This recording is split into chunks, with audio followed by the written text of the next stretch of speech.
নমস্কার।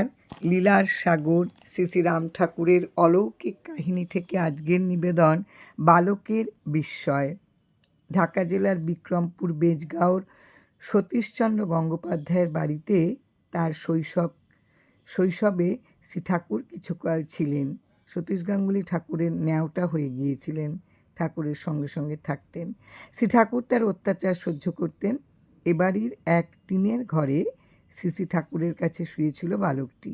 কিছু পরে বালকের ঘুম ভাঙলে দেখতে পায় শ্রী ঠাকুর পদ্মাসনে টিনের ঘরের চালা পর্যন্ত প্রায় ৮-১০ হাত শূন্যে বসে আছেন। বালকটি চমকে উঠলে ঠাকুর বিছানায় নেমে এলেন, বালককে শান্ত করলেন।